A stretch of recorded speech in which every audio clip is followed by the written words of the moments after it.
und wir sehen hier erstmal viele Sachen. Zunächst einmal, wir haben 300 Spieler, was schon wirklich sehr viel ist, und wir spielen 9 Runden Fürst. Davon werden heute aber nicht alle gespielt, sondern morgen auch, wie das eben so üblich ist, denn ich gucke das Ganze nochmal genau nach. Wir haben heute 7 Runden und dann eben morgen 2 Runden plus Top 16. So, jetzt sind wir hier direkt im Spiel. Ist jetzt sehr schnell alles. Es tut mir leid, dass das hier jetzt so schnell vonstatten gegangen ist. Und wir gucken einfach mal an, was wir hier sehen. Normalerweise haben wir im ersten Feature-Match immer den Spieler bzw. den Gewinner des letzten Jahres. Jedoch ist dieses Mal das Ganze nicht möglich, denn die Person ist eben nicht auf dem Turnier. Das bedeutet also, wir haben hier leider nicht den Gewinner von 2023, aber wir haben den letzten Gewinner, um genau zu sein, hier unten. Brian hier ist ebenfalls ein National Champion und wir sehen hier jetzt auch das erste Spiel. So, wir haben hier Orcust Sky Striker gegen Melodious und Melodious ist ein Deck und wir starten gleich direkt mit einer sehr, sehr guten Karte, würde ich sagen. Genau die beste, es ist die Fusion-Karte, wo wir eben Außendeck fusionieren können, was sehr, sehr stark ist. So, und wir grooven uns jetzt langsam ein.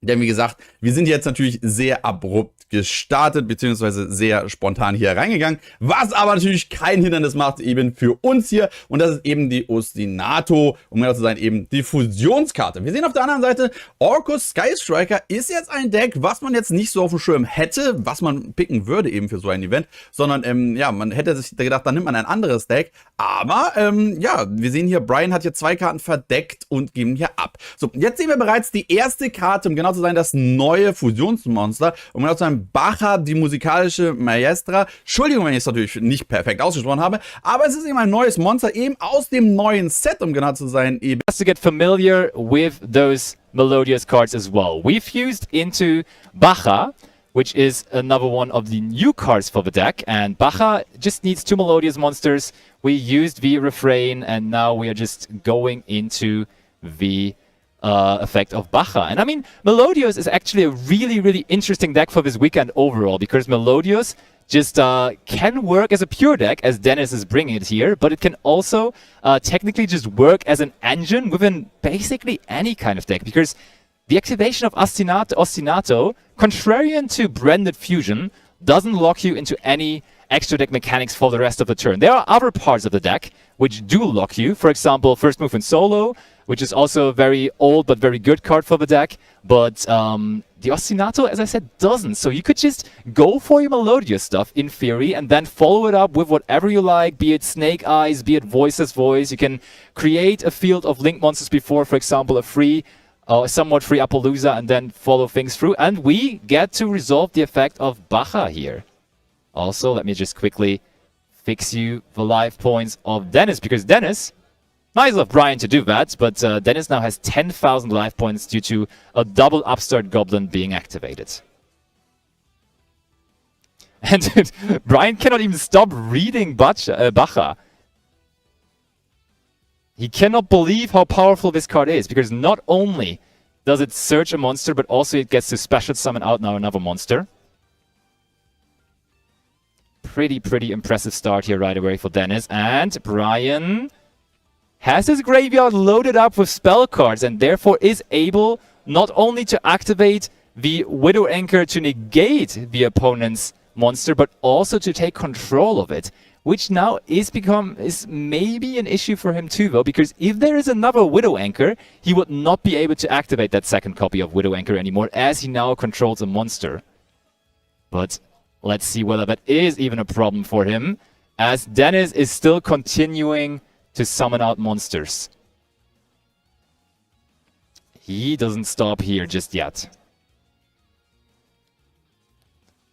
And of course, Brian, maybe not super familiar with the new cards, but he's familiar enough with them to realize that now the second interruption that he has set there is going to come into place. Forbidden Droplet is going to negate the activation of that second Melodious monster coming down there.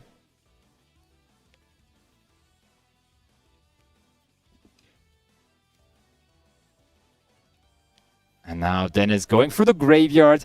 Still, like, Brian, after drawing so many cards, only essentially set up Widow Anchor and Forbidden Droplet. And the thing with those Orcust Sky Striker strategies is, usually, they don't play any kind of hand interaction. So you cannot really expect Ash Blossom and Joyous Spring. You cannot really expect Nibiru, the Primal Being, or something like that. It relies on just having all those powerful field-breaking cards, like we just saw Widow Anchor, Forbidden Droplet, and all those kind of things. And therefore, now that Dennis played through Widow Anchor and Forbidden Droplet, it feels like he might be kind of good to go from here on. And it might be smooth sailing all the way from here.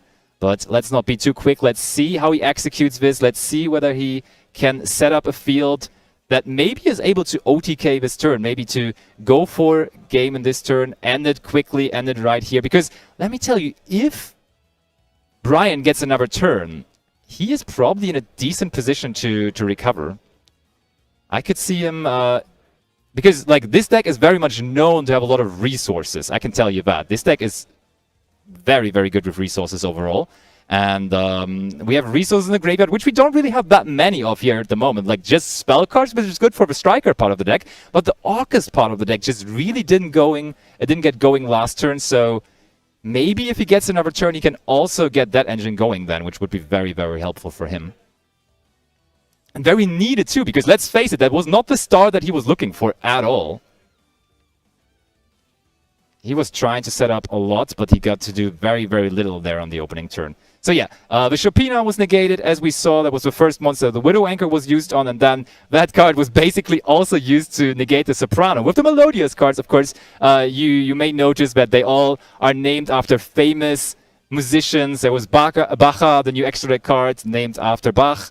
And okay, so we got some monsters on the field. We also fusion summoned the other fusion monster that is now being splashed, but also there in the pure version of the deck, and that is Schuberta, another classic. And Schuberta actually is pretty cool, because Schuberta says during either player's turn you can target up to 3 cards in any graveyard and banish them, which is very, very powerful against the said Orcust part of the deck, because yeah, they want to have cards in their graveyard, and they need to use those cards in the graveyard very, very badly to get going. So if you, before they activate a Harp Horror, a Nightmare, or something like that, if you can go after these cards before they're able to activate them, before Brian is able to activate them, that might turn out to be a really, really, really big problem. But let's see whether you can still manage anyways. So, also, let's not forget, there's Arya, the Melodious Diva, on the field as well. And while Arya is special summoned on the field, Melodious monsters you control cannot be targeted by card effects or be destroyed by battle. And so, the Widow Anchor, which we, for example, just saw, is not going to work against all of the Melodious monsters on the field there currently. One card that we saw there that still works is Forbidden Droplet. So Forbidden Droplet would be a way to just get through those monsters here, and would maybe be the way to handle those things here. But yeah, as I was doing a very quick intro in the beginning, let me again tell you, this is the beginning of the national season. It's the first national championship of the entire season. And we are having plenty of them. I love that time of the year, having one big event after the other every weekend. Every weekend there's Yu-Gi-Oh! Action all weekend long. And this weekend we can start it off in style. Oh, that is a very preemptive usage of the Schuberta, banishing the Widow Anchor and banishing the Orcust monsters there from the graveyard as well. And looking at the hand of Brian, I think I see a lot of monster cards. And that's why the turn of him was over so quickly last turn, because he had the normal summon of Armageddon, and then that was refused, and then he had nothing after to play with anymore. So let's see whether that can change this turn now. He's looking for the graveyard. His resources aren't there in the graveyard anymore. So, oh, that doesn't look like a very powerful turn, as he just sets one monster and gives it back over to Dennis.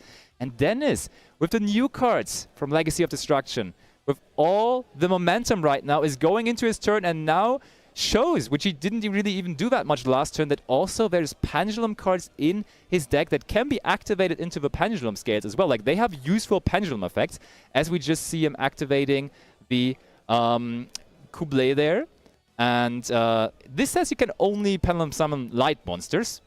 which is not that big of a problem when you're playing a monster full of light monsters, to be honest. And also, if you do not control any face-up monsters other than Melodious monsters, and there is only Melodious monsters basically in his deck, you can add one Melodious spell trap from your deck, which we just saw him doing.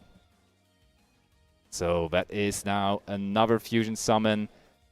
We activate the effect of Refrain in the extra deck. This is looking good, and I'm interested in why Brian decided to not pick up his cards here, and I think he just wants to see more for the moment. He's not entirely certain about the whole Melodious deck, and he wants to use this game 1 now wisely to get to know all the cards completely. He wants to be sure, wants to make sure he's well equipped for maybe a potential game 2 and 3, and therefore that is what he's trying to do at the moment. Okay, that's just the battle phase. We see the set monster turns out to be a Harp Horror. That Harp Horror now is in the graveyard, where it is going to be able to do a lot more, of course. And nothing else is coming his way there. So that's everything he has to deal with for the moment. And I think we did summon out the Flowering Atoll, the Melodious Magnificat there.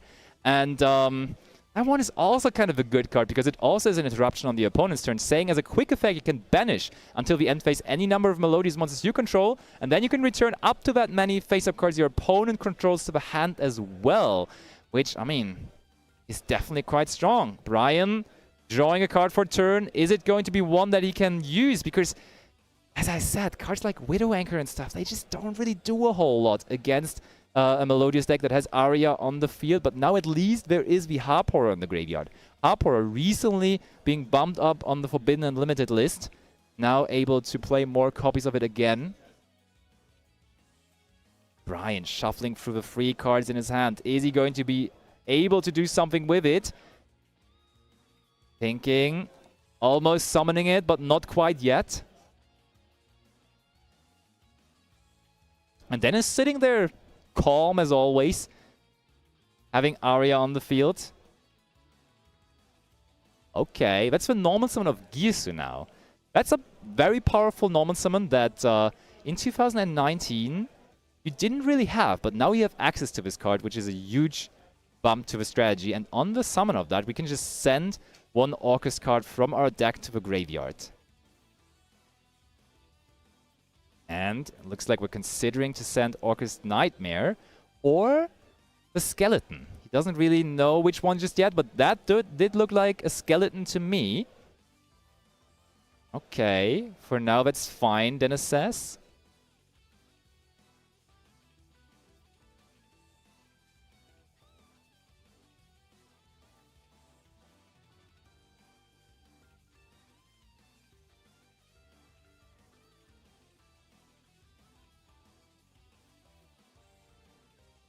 So, double reading his own card now, double reading the Girsu. And activating the second effect of Girsu, meaning both players would receive a token, and that is indeed going to happen here. There is the 1 token for Brian, and then, yeah, for sure both players would be able to get a token. Okay, going into that column right there. And Brian just double-checking probably, am I now locked out of enemy mechanics from my extra deck? Can I maybe now only summon Orcust monsters or something, or am I free to continue? Now going over the Sky Striker Ace Azalea in his extra deck, which would be a very interesting choice there. But I think, like, whatever we do, it will probably have to be a Link 2 monster. No immediate answer, and there comes the... Yeah, it is the Azalea. Interestingly enough, that is a card that has not seen huge popularity lately, but we are going to go for it here, and we do go out of a set card that Dennis has there. That is going to be met with the Impermanence. So I think it makes sense to use the Infinite Impermanence here, because the Azalea would have stayed on the field. If there's less than 3 spells in the graveyard, Azalea has to go to the graveyard after she used her summon effect. And... okay, yeah. Just double reading it again. But due to there being a lot of spell cards in the graveyard, of course, of Brian, we get to keep her on the field, and that impermanence therefore denies the battle phase effect of Azalea now. Dennis also having a quick read there. Why not? Everyone kind of nervous. Brian, of course, kind of being the favorite here because he did win this tournament. In this place even here in Den Haag 2 years ago. Back in the day, he did it with Sword Soul. But now he's relying on the Orcust Sky Striker strategy instead. And... okay, we are going to use the effect banishing the Azalea. But that means now, maybe after this, Brian is free to continue. As I explained to you earlier, that was the effect of the Flowering Atoll, the Melodious Magnificat. Just banishing herself there to banish the... to give back to the extra deck the Azalea of his opponent, of Brian. And now Brian going through the graveyard of Dennis, maybe trying to pick up as much information still as possible. Can he continue? Oh, that is a Shark Cannon, meaning there is indeed some use for the graveyard of Dennis. And we can just summon out the Orange Light that in the first turn was so devastating for his own turn, and now he's trying to build something up by himself with that card. Summoning it out because he, of course, still has 3 spell cards in the graveyard. I love to see those Sky Striker cards returning to the meta game. One of my favorite decks of all time, and now it's making a return here. And it looked very, very bad for Brian here for most of the time because he didn't get anything going, but now it almost seems like there's nothing really stopping him from playing here. But let's not be too quick because the pure Melodious deck, let me tell you that, does actually have a lot of space for non-engine cards in their deck because the engine is not super, super big. You can, as you see, easily play Herald of Orange Light, but there would technically, theoretically, also be space for more than that. But first of all, we're going to use these 2 monsters to go into Galatea. We brought out Nightmare from the deck, so that's an additional resource now, of course, in the graveyard. Galatea is going to put 1 card from the Banish Zone back, and we are going to set 1 Orcust Spell Trap card from our deck. And that is going to be Orchestrated Return. Normally you want to go for Babel to have great interruption on the opponent's turn, but I think Brian is just looking to somehow get into this game, somehow maybe get the cards he needs. I think he figured for the moment this is not going to be enough, so I need to draw more cards, and therefore I need another copy of Orchestrated Return here. But before... oh, okay.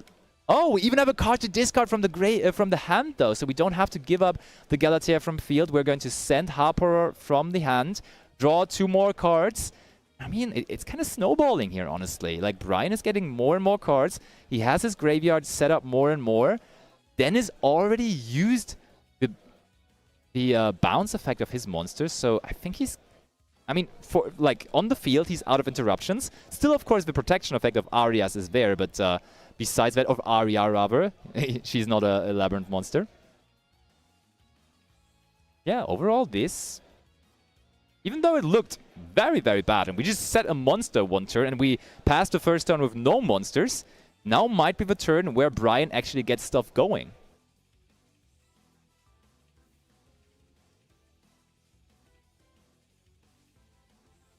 Checking his graveyard again. That's what I like about the deck. Like Sky Striker Orcust, it was like that back in the day, but it is still like that. It's just a very grindy deck.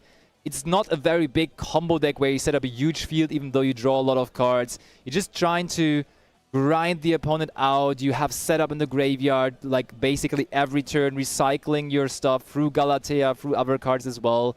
And you can just basically play the resource game forever, and you can then just grind your opponent down to a couple of cards, and you will come out on top as the game progresses. Like, the longer the game goes, I think the Orcust Sky Striker deck is usually favored to also take it down then. But for now, we are going to summon out the Dingirsu. Dingirsu is going to send that Aria to the graveyard. Let's see what's next.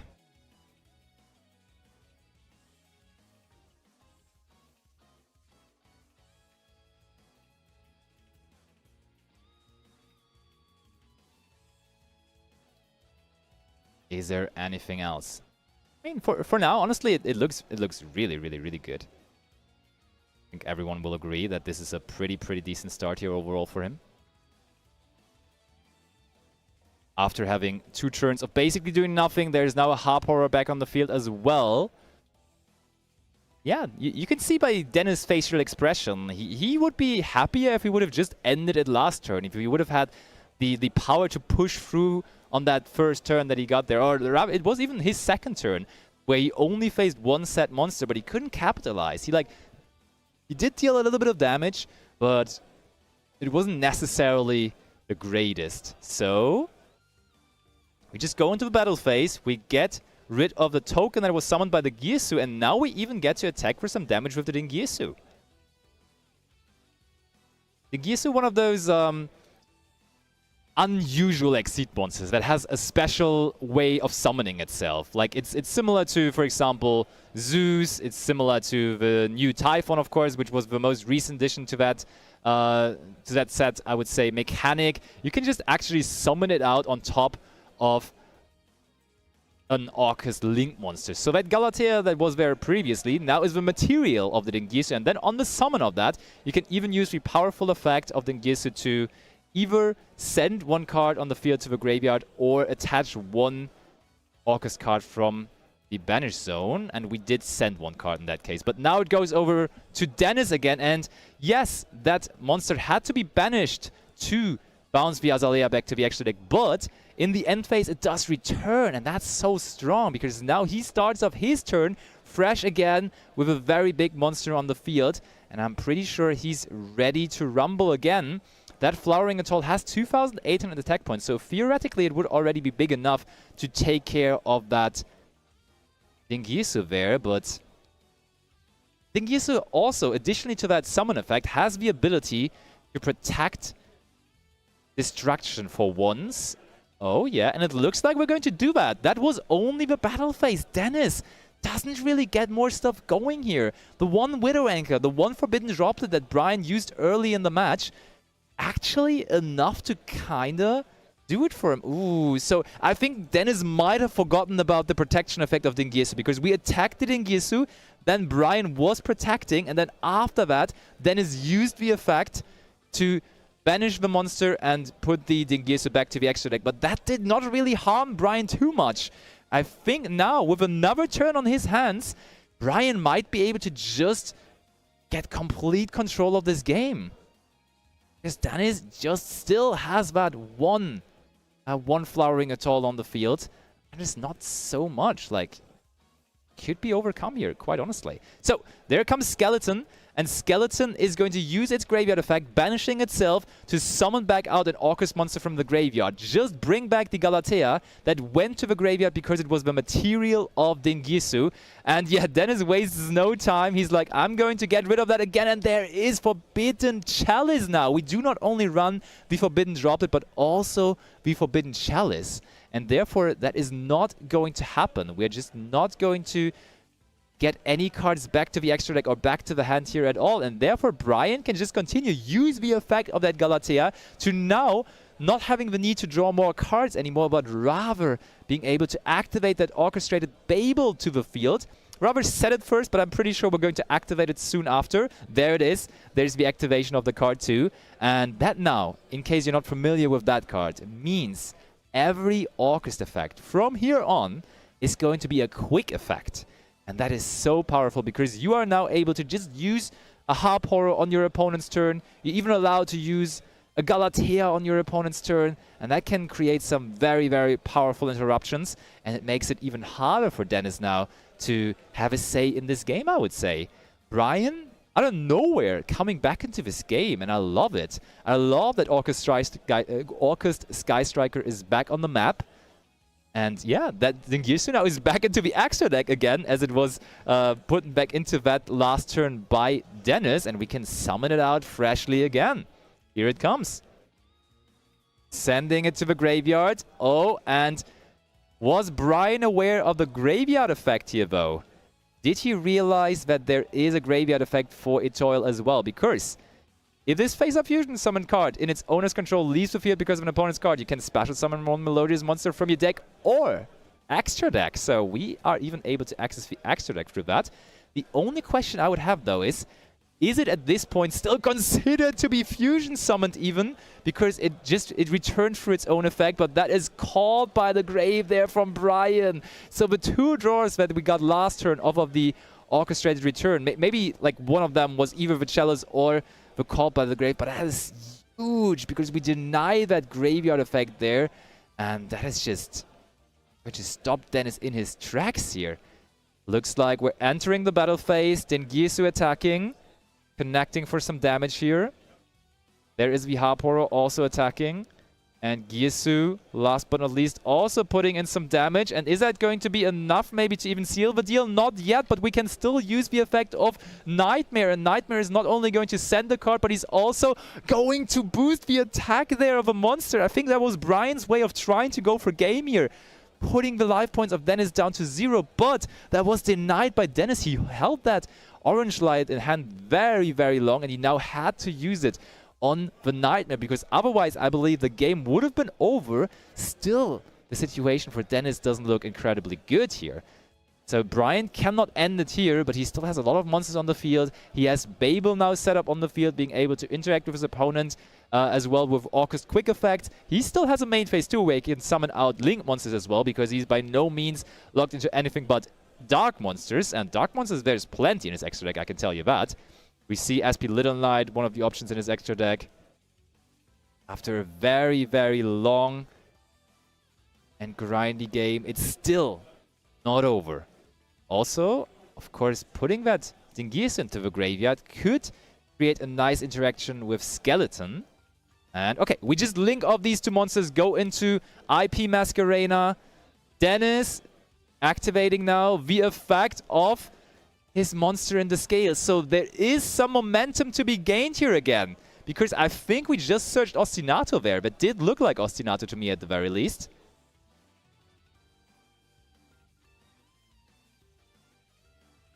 Did we just search Ostinato?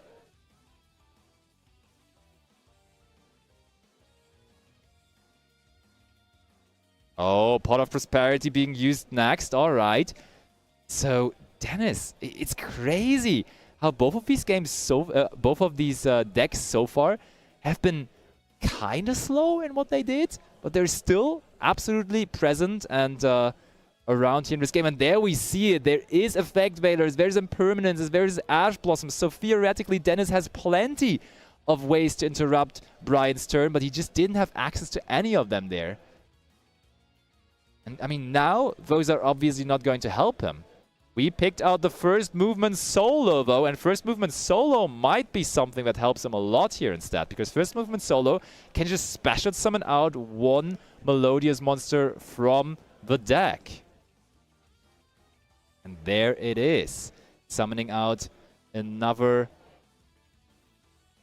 copy of, I think this is Couplet. I'm always struggling to pronounce those musicians. I'm a Yu-Gi-Oh player, not a musician. But, oh wait, I think it was Refrain, right? Refrain? Yeah, that is Refrain, for sure. It's Refrain on the field and Couplet in the Pendulum Zone right now. Okay, checking the graveyard again here for Brian. He has to find a good spot here to use his IP Masquerena. He decides that is not yet. We're going to let Dennis continue. It's crazy how grindy this first game is. This is what Brian is here for this weekend. He wants to grind out wins with his Sky Striker Orcust strategy. He brought his deck from 2019. I talked to him in the lobby of the hotel yesterday, and he even said those are the cards from back in the day. Those are the literal cards that he used in 2019 already, and he still had them. He valued the deck so much back in the day, so he wanted to keep the cards around. And now, after summoning out Arya, we get to use the effect of Orcust Harp Horror, special summoning out 1 monster from the deck. And that's great, because now we summon out Skeleton.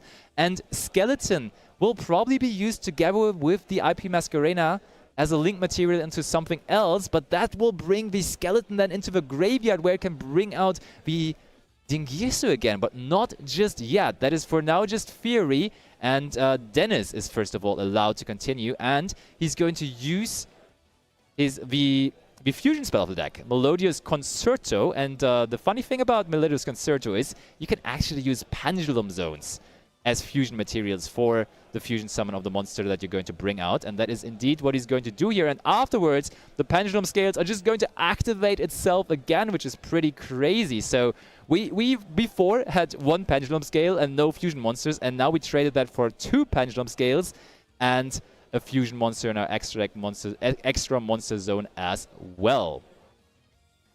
There is a second copy of Refrain also coming to the field now again. Honestly, the Melodious deck is one of those decks, in its pure form or as an engine, that I could totally see winning this entire event this weekend. It is definitely a great deck. And I think in Legacy of Destruction, a lot of people were immediately being very quick on looking at Tenpai. Tenpai, of course, is a super crazy strategy from Legacy of Destruction as well, that we have plenty of players running in the tournament as well, so we're probably going to see it here in the feature too. But the Melodious cards were kind of sleeping on, and then all of a sudden, people realized, hey, those new support cards for Melodious are actually really, really, really good and really, really exciting, and they make the deck very viable, and therefore I think it is, like, as we saw, Brian had to read a lot of those cards. I think it's still, to some people, kind of a sleeper deck, but it is very, very much super, super powerful and very much capable of at least topping this event and maybe even taking it down altogether. So, next up, we're continuing to bring monsters to the field, so I'm wondering when Brian wants to use his interruption, use his effect of IP Masquerade, because so far he has not decided to do so.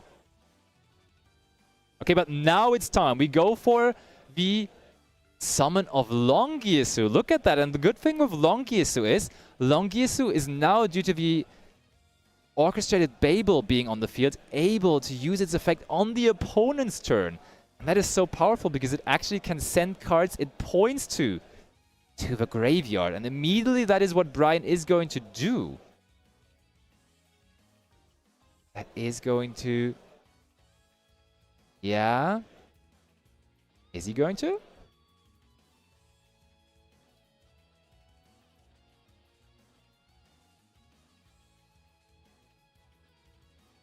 Okay, yes, we go for the Link Summon. Use the Graveyard effect. So that one is also, of course, very powerful. Now, that, like, Bloom Harmonious, the Melodious Composer, the Link 2 monster, is kind of one of the cards that locks you into just summoning Melodious monsters for the entire turn, though. So even before summoning Melodious, you cannot conduct any other cannot conduct any other summons than Melodious monsters, and therefore it's basically only able to be used in the pure Melodious strategy. Alright, double reading on the Longyesu again. We still have the skeleton in the graveyard. Time is ticking down overall too, though. Like, out of very little, once again, Dennis made very much. Every turn here so far in this game has been a build-up back and forth, and that is a day still. Even if you lose here, you can still go through, win every other round, and be a top cut contestant. And yes, now the confirmation. Dennis did indeed not manage to break through that setup of Brian there, and is going to start game 2 here because he did lose game number 1. We are activating Pot of Prosperity here first. And Brian kind of leaning back. He has one game in the bag, so he kind of has at least a draw secured here. But of course, he's looking for the win. And we're now going to look at the top 6 cards of the deck of Dennis, revealing Ghost Mourner Impermanence. Then First Movement Solo, which looked definitely decent in the last game. It wasn't enough entirely, but it definitely was a good starter for him there. And that is going to be the card he follows it up with. First Movement Solo is going to special summon out one Melodious monster from the deck. Which one is it going to be? This time not going for any of the Pendulum monsters. Going for a different approach this time.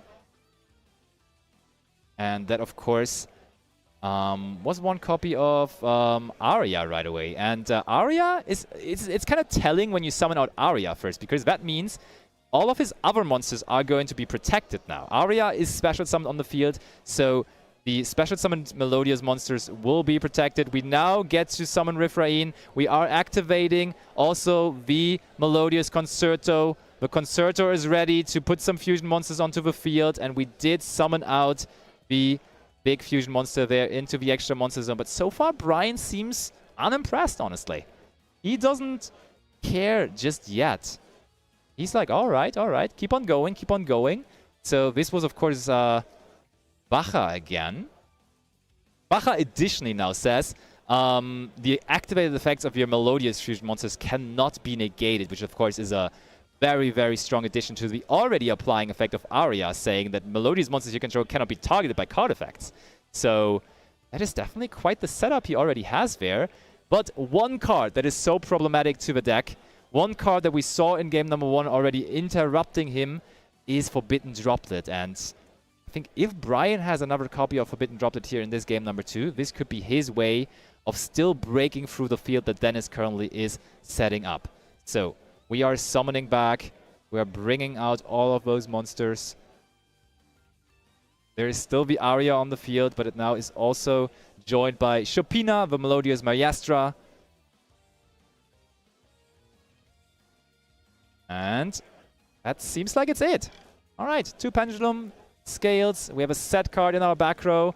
And it's on Brian now. Does he have a way to break this? I mean, first of all, whatever happens, I think it's pretty certain to say that Brian is just going to activate a lot of spell cards this turn. And we're going to go for the Reinforcement of the Army. Probably one of the oldest cards in his entire deck. We're going to go for that card first. And yeah, maybe this time Armageddon Knight gets to resolve its effect. We are certainly going to search that one out. Last game, it was devastatingly met with the effect of Herald of Orange Light. But maybe this time it can do better. Maybe this time it will apply its effect, send one dark monster from the deck to the graveyard. But first of all, we're going Orchestrated Return. Look at that. We're collecting spell cards in the graveyard. That's what a Striker deck loves to do. Discarding Harp Horror, if I saw correctly. Draw more cards.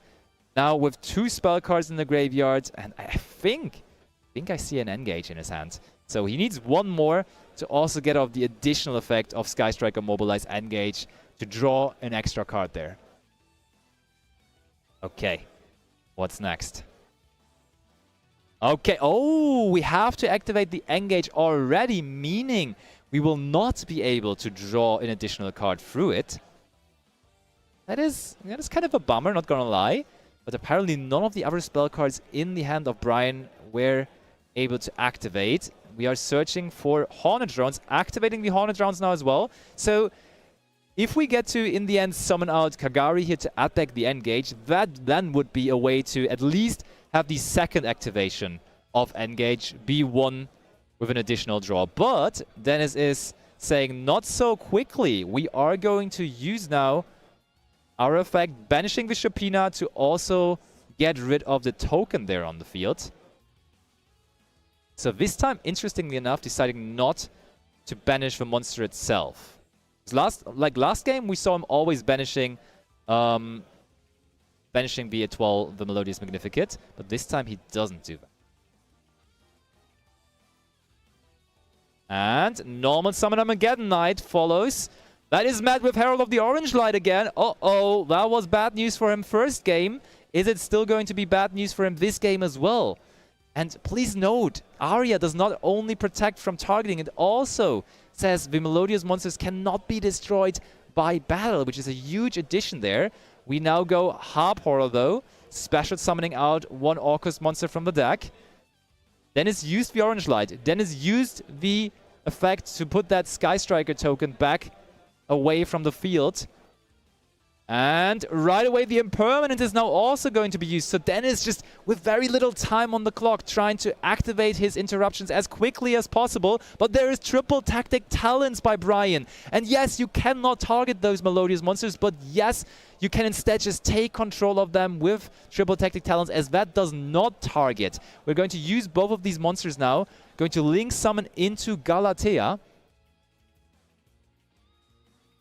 Galatea, of course, able to use its effect because there is Vihapora banished, and indeed that's what we're going to do. Putting Vihapora back into the deck, activate Orchestrated Babel. Now activating it after it was set there through Galatea. Anything else though? Do we have a way to deal damage or anything? Oh, that is a Widow Anchor. Alright. Just taking over the monster and putting it into attack position, meaning Brian will certainly be able here to deal some damage.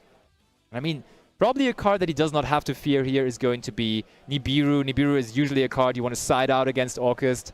And, ooh, look at that. We summon out the Dingirsu over the Galatea, sending the Pendulum Scale, sending the Couplet.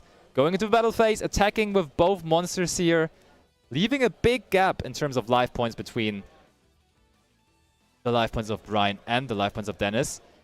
Linking off the Etoile, the Melodious Magnificate, and the Dingirsu to go into, what is it going to be? Oh, we just go for SP Little Knight, using the on-summon effect of SP Little Knight. Oh, but also we're going to trigger the graveyard effect there. Going to put back and also draw a card, but there is going to be the Refrain also banished. So the timer on our screen has run out, but the judge has a special timer running, so they might have some more seconds left here. Not much, I can tell you. The judge already has the phone out, so this should be the last couple of seconds left here for this game. Can Dennis overcome the deficit in life points? Is he going to be able to bounce back here? He bounced back a lot of monsters from Brian, but is he going to be able to bounce back into this game? No, he is not. Brian Kaiser